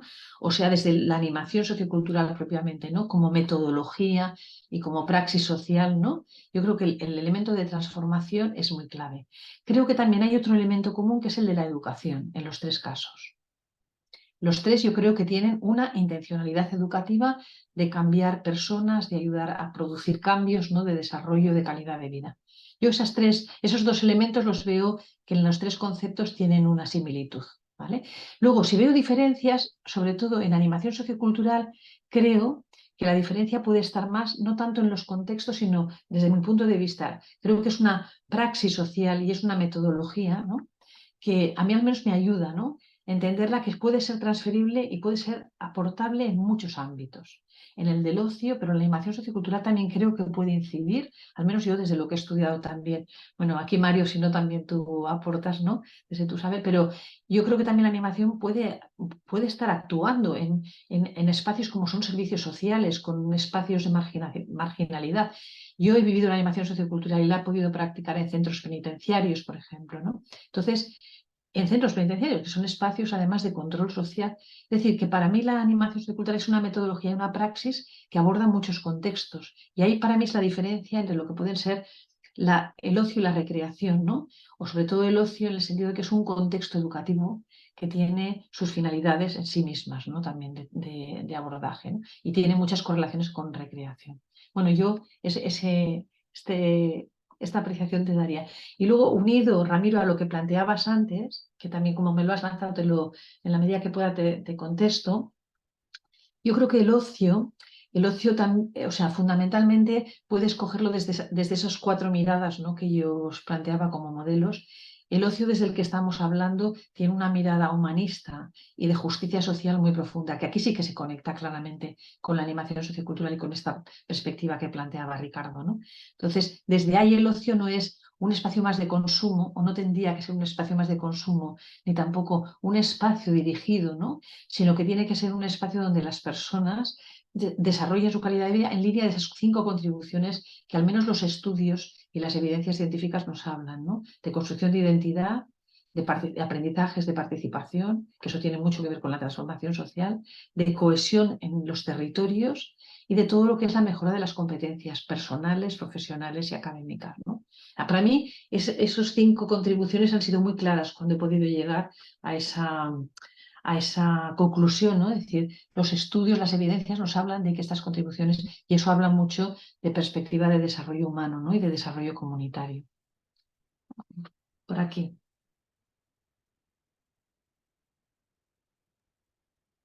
Sí, vamos. ¿Sí? ¿Quién habló? Mario. ¿Sí? No, bueno, pues por contestarle a Laura, bueno, preguntabas por diferencias epistemológicas. Pues voy a hacer lo contrario. Voy a hablar de aquello que nos une. Y entonces voy a poner, si me permitís, creo que se ve, ¿no? La diapositiva que no puse antes, solo me dejé esta. Un poco no quiero entrar en polémicas, chus, pero para mí la animación sociocultural no es una metodología. Yo creo que eso es uno de los grandes errores históricos de la animación sociocultural. Plantearla como una metodología, y es lo que ha llevado al fracaso, al fracaso, bueno, en el sentido de que se cubren unos espacios, se dan unos servicios. Yo creo que me estáis viendo, ¿no? Porque yo no... pero pienso que no es una metodología, no voy a insistir más. Entonces, cuando yo creo que, y lo he visto muy claro en el discurso de Ricardo, creo que tenemos muchas cosas en común, y tenemos una historia diferente, y tenemos un contexto diferente, y tenemos una visión del mundo diferente, que es lo que nos hace que nos contextualicemos. O sea, una educación que no sea contextualizada, no la entiendo. Ese intento de globalización de discursos y de prácticas educativas y de metodologías, creo que es lo más antieducativo que hay. Bueno, entonces cuando yo entro en contacto con la Red Iberoamericana de Animación y empiezo a oír hablar de recreación, vuelvo a releer la educación popular en América Latina, vuelvo a releer a Freire, vuelvo a ver prácticas en Colombia, en América Central. Lo que hago es escribir este libro, pero no voy a venderos el libro, y empiezo a hablar de educación sociocultural, y tengo compañeros y compañeras muy cercanos a mí que me lo critican. Dicen, tantos años trabajando por la animación sociocultural para ahora que le llames educación sociocultural. Bueno, pues vamos a intentar, es un intento de decir, hacemos recreación, hacemos educación en el tiempo libre, hacemos educación popular. En el fondo lo que queremos es una sociedad mucho más convivencial, mucho más sostenible, una sociedad en la que quepamos todos, mucho más digna, mucho más justa. Bien, con el término educación sociocultural vamos a ver si cabemos todos, pero no hace falta que estemos todos en el mismo barco, porque no lo estamos en barcos diferentes. Pero sí podemos comunicarnos y podemos intercambiar y podemos reflexionar conjuntamente. Bueno, el término de educación sociocultural lo emplea en 1963 Paul Harbois, y habla de formación permanente y de promoción social. Bueno, él estaba en un contexto de animación sociocultural. Simplemente relatar un poco lo que yo entiendo.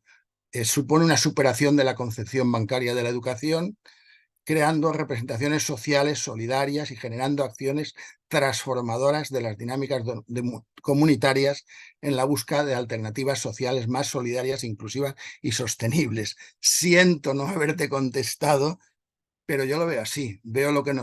Intento ver lo que nos une en barcos diferentes y en contextos diferentes, más de lo que donde puede estar la diferencia. Y perdón por no haberte contestado. Margaret, y no sé si Chus o Ricardo. Antes, si me permite, Margaret, para terminar de contestar ante esto que plantea Laura, que me parece que está muy bueno, que justamente lo que busca es provocarnos en el buen sentido, ¿no? De tratar justamente de llevarnos al límite, y me gusta ese desafío. Yo creo que sí que es posible hacer una diferenciación epistemológica de los tres conceptos, y también creo que seguramente sea mentira lo que te voy a decir, ¿no? Pero, ¿por qué mentira? Porque lo puedo fundamentar desde lo conceptual, pero después en la realidad, en el campo, ¿no? En lo cotidiano de lo que hacen animadores, recreadores, educadores de ocio, probablemente todo esto se termine confundiendo en el buen sentido, ¿no? Confluyendo y generando sinergias y tratando de aprovechar. Yo te voy a hablar más de recreación porque es lo que, desde el lugar donde me sitúo y donde puedo explicar mejor, ¿no? Pero a mí me gusta mucho la etimología de la palabra recrear, ¿no? Esto de volver a crear, partiendo de la base de que cuando uno vuelve a crear, nunca vuelve a crear lo mismo, siempre hay un componente de transformación, ¿no? Cuando nos recreamos, en definitiva, estamos transformándonos como personas, ¿no? Cuando recreamos los vínculos, ¿no? Recreamos la sociedad, lo que estamos haciendo es transformando las formas en que nos vinculamos, ¿no? Y cuando recreamos nuestra cultura, nuestra forma de percibir el entorno, la estamos transformando también, estamos dándonos la posibilidad de recrear todo eso. Y yo creo que nuestra posibilidad de recrear la cultura, la sociedad, de recrearnos a nosotros mismos, pasa por nuestra condición de homo ludens, ¿no? Porque tenemos esa capacidad de actuar y operar con nuestro entorno, con las personas que nos rodean, con nosotros mismos, desde esa potencialidad lúdica, ¿no? Y yo creo que quizás sea no sé si un diferencial, pero un énfasis que tratamos de hacer en recreación educativa, que es el lugar que le damos no solo al juego, sino también a nuestra potencialidad lúdica, ¿no? A esa capacidad de actuar de un modo lúdico. Pero bueno, después en los hechos probablemente también nos encontremos en la práctica con que esto también pasa en la animación y que también pasa en el ocio educativo. Ahora sí, Margaret, que la dejamos con la mano levantada. Penso que talvez, não quero entrar na discussão de vocês, a gente tem uma falsa questão. Que nós estamos todos no mesmo barco. E aí, como diretora de CEP, que vivi no Rio de Janeiro por 10 anos, na década de 90, trabalhei por 10 anos com animadores culturais. Na década de 70, 80, eu fui recreadora. Então, assim, falo de uma linha de pesquisa de algumas décadas que vão me mostrando que existe um fio condutor para essa discussão que nós estamos tendo hoje. Acho que esse trabalho de educação popular, de educação de animação cultural, de exercício e possibilidade de tempo livre, vai nos trazendo 4 coisas que me chamam a atenção ao longo dessas décadas. Primeiro, o prazer. O ser humano sentir prazer em fazer o que ele gosta de fazer, dentro da escola, na sociedade, na vida privada, no mundo. O prazer potencializa as pessoas. E ainda é, no meu território de pesquisa, um tema marginal, um tema que traz muito preconceito possível. Marginal significa, para nós, aquilo que está à margem de. Segundo tema que eu acho que nos une é a questão da potencialidade humana. Os meninos, independentes da classe social, independente suas famílias, seus professores, suas escolas, elas se potencializam humanamente quando conduzidas por atividades de produção cultural. A terceira questão que eu trago é a identidade humana. E isto nos torna partícipes de um destino comum humanitário. Eu trabalho com povos excluídos na Baixada Fluminense, no Rio de Janeiro, pessoas que trabalham em situações de limites. E essas situações que eu estou trazendo para vocês têm sido garimpadas em pesquisas ao longo das décadas. E aí sim, se produz uma educação contra-hegemônica, uma educação que vai na contramão dessa reprodução que nós temos aí da educação bancária.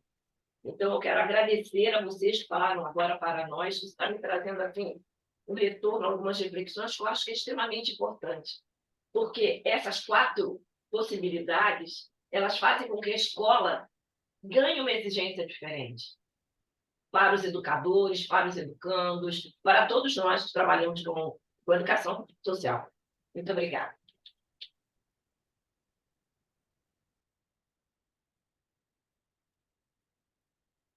Bueno, muchísimas gracias. Quiero leerles una pregunta. No sé si Jorge querés hacerla vos, Jorge Cajaravillo, querés que las lea el que nos ha dejado. Lee nomás si querés.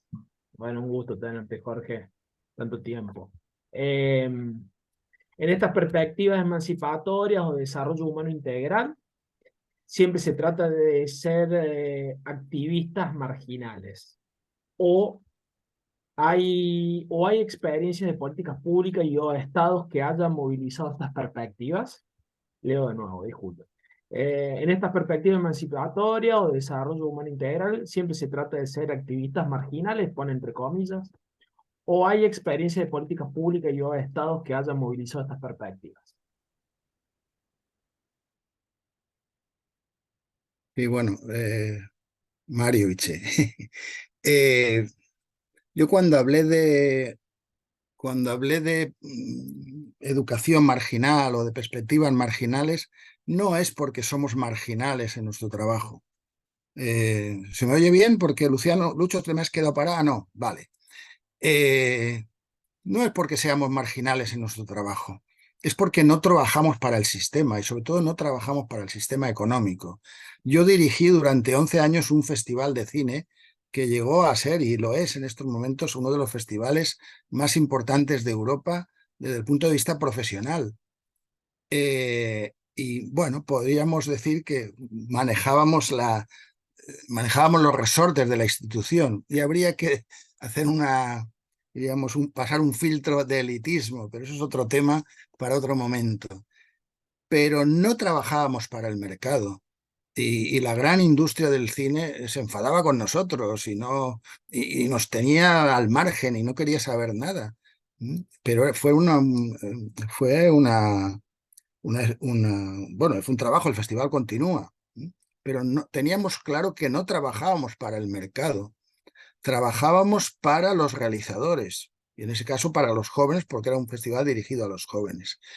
Y bueno, la pregunta, yo creo que Ramiro González Gainza trabajó para la Municipalidad de Buenos Aires y también podría contestar a esta pregunta. Es decir, desde las administraciones, ese trabajo, no lo sé si la pregunta es, pero vamos, cuando yo me he referido a una educación marginal es porque no trabajamos para el sistema, no porque hacemos un trabajo marginal o trabajamos desde instituciones marginales. No sé si Ramiro acepta la pregunta. Si está. No, Está comiendo, Ramiro, está comiendo. No, muy cortito ahí con lo que dice Jorge. No, me parece que hay experiencias que son acotadas. Es muy buena la pregunta, porque en realidad si uno tuviera que pensar desde la mirada que tengo yo, también en mi propio posicionamiento político, cuál es el sentido que tienen los estados, los márgenes que quedan son muy acotados para que haya propuestas sustentadas por el Estado en largo plazo, donde este tipo de experiencias se puedan ver. De hecho, esa experiencia que plantea Mario, que vos, Jorge, conocés, fue una experiencia acotada algunos años. Lo mismo algunas experiencias a nivel nacional que se hicieron en Argentina hace unos años, desde el Ministerio de Educación de Nación, algunas experiencias en Venezuela. Me parece que hay experiencias que son muy valiosas. La experiencia de campamentos de Uruguay es una experiencia muy sostenida en el tiempo como una política pública sustentable de las más importantes en América Latina. Sí me parece que hay una tensión todo el tiempo entre la idea de cooptación que el Estado tiene para que estas propuestas sean propuestas compensatorias y más funcionales, y una propuesta de la contrahegemonía, la transformación, el generar un pensamiento crítico que indefectiblemente entra en contradicción con las lógicas que los estados terminan teniendo y con cierta burocratización que toda política pública termina teniendo. Entonces también hay una, digamos, como que ahí yo noto que sí me parece que hay una... Sí, ahí sí yo, de lo que he observado, hay en América Latina, en Uruguay, en Argentina y en Brasil, y en Venezuela, experiencias mucho más intensas o más cercanas o más ricas que las experiencias europeas, digamos, ¿no? Ahí Europa sí está en Europa sí la burocratización de todo esa experiencia llevó a lo que algunos autores llaman el fracaso de la animación sociocultural. Digamos, ¿no? Ahí sí realmente yo coincido con esa mirada, visto las propuestas europeas que yo vi. Por supuesto que hay pequeñas propuestas que son valiosas, como nombró Mario el Ateneo Novartis, pero si uno diría lo que podría haber ocurrido con un soporte estatal, la experiencia debería haber sido de otra magnitud y deberían haber tenido otra participación en los procesos de transformación que hubo en España. De hecho, la animación, todo lo que fue el estallido español de hace casi 10 años, le pasó por el costado. Lo mismo los chalecos amarillos en Francia, la animación francesa le pasa por el costado. Entonces, hay poca cercanía de los movimientos sociales que en Argentina, en Uruguay, en Brasil hay mucho más mezcla de esto que es animación sociocultural, recreación y educación popular, mucho más cercana, mucho más mezclada. Bueno, quisiera, perdón Ricardo, no, dos cositas. Uno, me parece que está bueno pensar que lo público no solamente lo estatal, y otro que me parece que está bueno pensar en experiencias que son intermedias. Hay muchos matices, porque digo, yo que me paro de un pensamiento decolonial, tampoco podría decir que el movimiento zapatista tuvo influencia de la recreación comunitaria mexicana de Ricardo Peralta. O sea, que no lo sé, quizás sí, quizás no. Digo, algunas experiencias, sobre todo con inmigrantes en España y en Francia, tienen alguna influencia de la educación, del poder y cultura, inclusive en Latinoamérica y de la iglesia, y no necesariamente están enmarcadas en prácticas denominadas ocio, animación sociocultural, recreación, educación sociocultural. Digo, como para pensar también en que los constructos teóricos a veces no nos permiten ver las experiencias y las prácticas, y después la otra, las transiciones, ¿no? El No Barry tiene relación con el Estado, pero lo tiene una relación más ciudadana, pública, y no determinada, no sé, como en Argentina, los programas de jugar de cenar, específicamente, con sus matices. Digo, como para ponerle más salsa, más picante la salsa.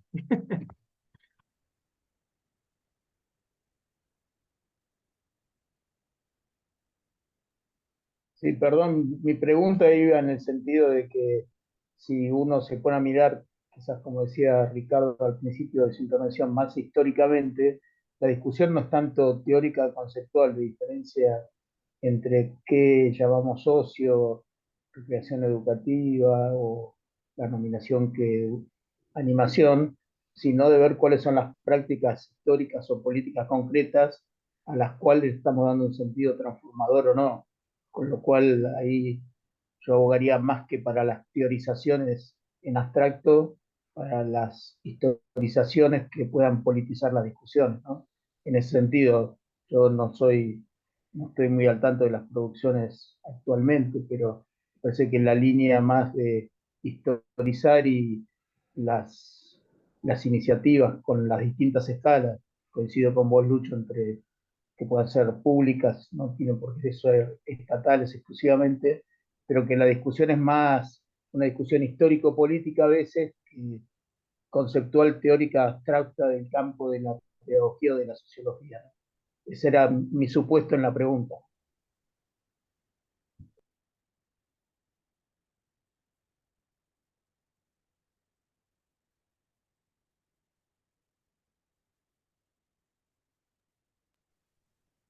Bueno, era para abrir, no era para...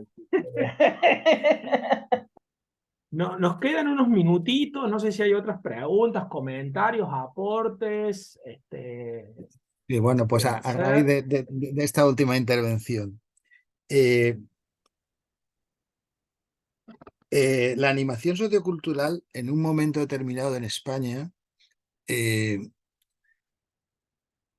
se estructura en lucha contra el franquismo. Y Ricardo ha hablado también de movimientos en Uruguay, en América Latina, de recreación como oposición a las dictaduras. Y en un primer momento de la democracia, y sobre todo con la llegada al poder del Partido Socialista en el Estado y en las comunidades autónomas, la animación sociocultural se estructura como un elemento político y transformador. Pero con el tiempo,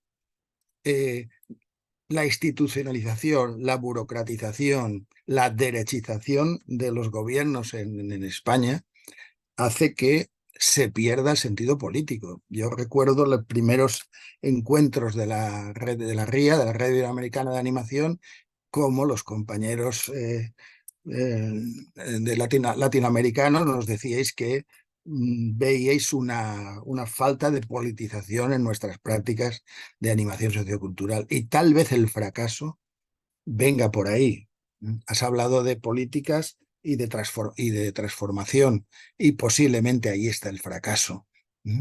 En la despolitización de las prácticas de la animación, y lo siento mucho, pero creo que ha tenido mucho que ver el concebir la animación como una herramienta, como una metodología, y por otro lado el modelo de transformación.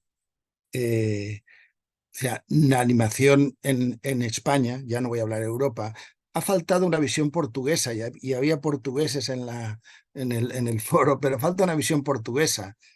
Hemos hablado del Ateneo Nou Barris, pero tendríamos que hablar de los centros cívicos de la ciudad de Barcelona, porque son centros públicos gestionados por la ciudadanía y basados en una ley estatal que lo permite. Pero bueno, eso forma parte de un debate posterior, pero ahí hay una práctica real. Pero bueno, tal vez el fracaso esté en la despolitización de las prácticas y el fracaso en cuanto a esa visión transformadora. Laura Barachín. No, lo mío es cortito y viene un poco por la línea de lo que venimos hablando, porque parece como que mi pregunta animó a Ricardo porque me conoce y soy provocadora en mis preguntas y tiene que ver con eso. La provocación venía en poder encontrar las diferencias, me quedo con las similitudes que marcaba tú como transformación social y como educación, me parece que esto ni siquiera entra en debate. Yo ponía recién en el chat que para poder encontrarnos también tenemos que saber cuáles son para mí las diferencias entre ocio, animación sociocultural y recreación, que tienen claramente sus orígenes en contextos diferentes, políticamente enmarcados diferentes, pero todos van en esa línea que recién marcábamos de dos ejes, ¿no? La transformación social y la educación. Entiendo y lo ponía en el chat que nos debemos un debate. Hace tiempo que no soy la única, claramente, no me lo adjudico, sobre el objeto de estudio, ¿sí? Y sobre su campo, porque me parece que ahí nos vamos a poder encontrar desde las diferencias. Sin entender, en Argentina diríamos, en un Boca River, al contrario, sino todos desde la misma orilla, porque sí, la resistencia es algo que nos une en función de la contrahegemonía, ¿no? Así que bueno, era eso un aporte final para que no quede la sensación de que vine a dividir, sino que bueno, los que me conocen saben que no voy por ahí. Gracias. Gracias, Laura. Bueno, nos quedan unos minutitos. Invito a Chus, a Ricardo, a Mario, ahí para poder hacer algunas... Yo quisiera comentar, primero que todo César, agradecer, hola. mucho gusto. Sí. Les hablo desde aquí, desde Bogotá, muy lluvioso el día de hoy. Estoy ubicado en el sur de Bogotá, en la localidad de Usme. Bogotá tiene zona rural y esta es, digamos que, la última localidad hacia el sur en Bogotá. Yo trabajo o me desempeño ahorita en trabajo con comunidades rurales. Entonces pensaba en todo lo que ustedes vienen conversando. Yo, digamos, retomo este tema de la animación sociocultural de vez en cuando. No he sido muy acucioso con el tema, pero me interesa mucho. Entonces tenía como dos reflexiones y de pronto más bien una invitación y Luciano, muchas gracias porque haciendo ocio productivo en Facebook fue que encontré a Luciano y encontré esto, si no, no hubiera podido. Y lo agradezco inmensamente por haber podido encontrar estos diálogos. Entonces, dos inquietudes de pronto para una próxima ocasión y sería el tema de la eh, animación sociocultural, bueno, y este diálogo de educación sociocultural, etcétera, experiencias que ustedes quisieran compartir con poblaciones rurales, ¿cierto? Con poblaciones rurales y que integren toda la familia, integren todas las organizaciones. Hemos venido haciendo un trabajo muy bonito con un compañero politólogo en resistencia también dentro de un equipo institucional donde la mayoría son ingenieros. Inclusive allí hemos detonado ciertas cosas a través de experiencias que hemos desarrollado. Entonces, por una parte es desde la visión de los extensionistas rurales, cómo trabajar también, ¿cierto? Paralelamente en un proceso que permita acercar esas visiones. Nosotros estamos trabajando con ordenamiento ambiental de fincas, un tema que tiene que ver con la transición agroecológica, que es nuestro reto común, ¿cierto? Entonces, cómo motivar, cómo posibilitar, cómo tender puentes con los demás colegas que son resistentes a todo ese tipo de cosas, ¿cierto? Pero cuando llegan a los escenarios que promovemos, pues se abren, ¿cierto? Y pues ha generado muchas cosas muy lindas. Lo primero sería eso. Y lo segundo, en Colombia estamos en un proceso de pedagogía del informe de la Comisión de la Verdad. Aquí estamos en un proceso de negacionismo y al mismo tiempo de apertura y de acoger una responsabilidad que es de todos, de poder hacer memoria y reconstruir la memoria de lo que ha sido este proceso de violencia tan largo y que continúa aún ahí en Colombia y qué importante es poner la verdad, ¿no? O las verdades, las distintas verdades. Entonces yo soy de los que me sumo también a eso desde mi rincón, por decirlo así, me sumo a esa gran tarea, digamos, de reconstruir la memoria y de volver a tecer lazos en esta Colombia que está destruida. Entonces sería también cómo podemos pensar esa educación sociocultural, esa animación en clave de esta soledad, de esta marginalidad, de esto que ha despertado toda la violencia, ¿no? Y que junto con las nuevas violencias, pues nos deja un panorama bastante desolador. Quizás los que estamos un poco sin ver tanta televisión y intentamos hacer algo eh, paralelo que quiebre nuestra cotidianidad, pues tenemos alguna esperanza, pero sí, en general uno siente mucha desesperanza. En Colombia aquí se sienten las comunidades rurales y las urbanas muchísima soledad, muchísima desesperanza, muchas ganas de salir corriendo, de acabar con todo, o ya no más, sí, un punto difícil. Entonces era por ese lado que quería como hacer esa invitación, sería para las próximas. Muchas gracias y saludos.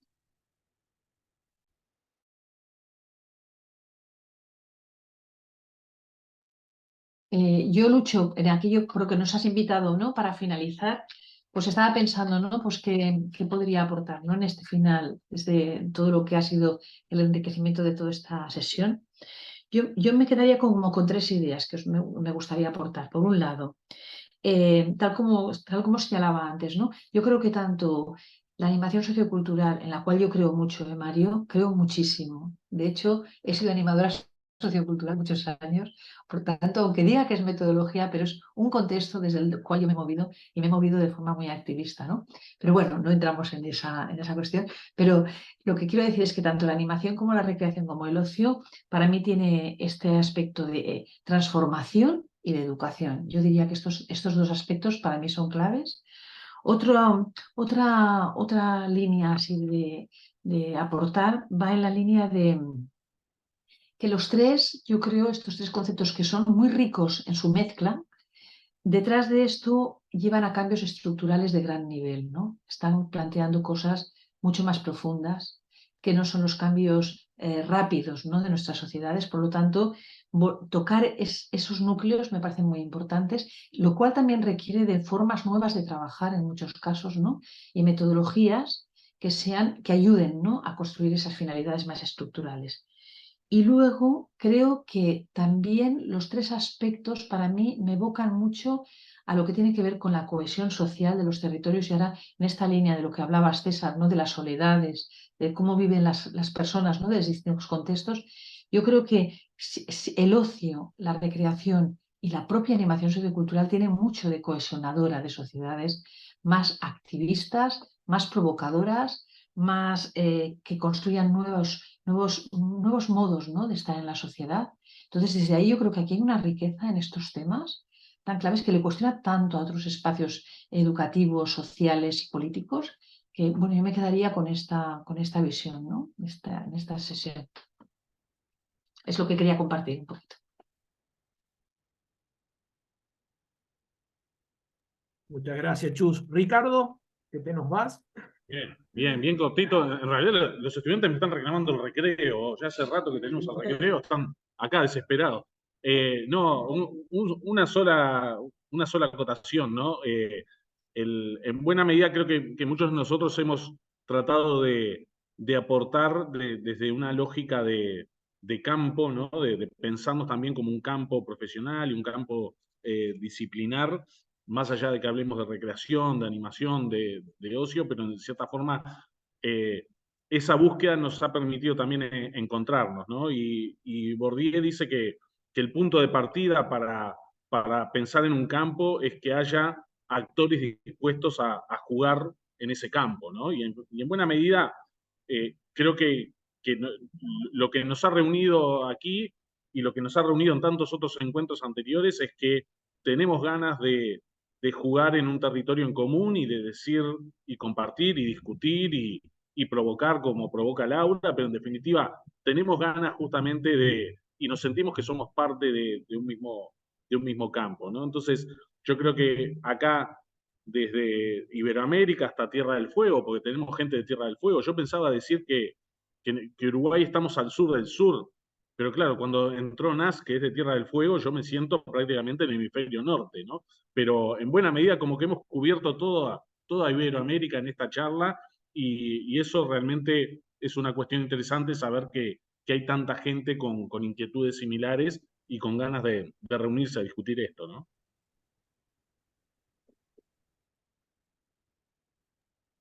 Sí, Lucho. Sí, Mario, palabras Yo finales, me yo quedaría agradeciendo y quedaría cierro. con tres palabras. Uno, educación en mayúscula. Ya no le voy a poner si es sociocultural o qué, me quedo con educación en mayúscula.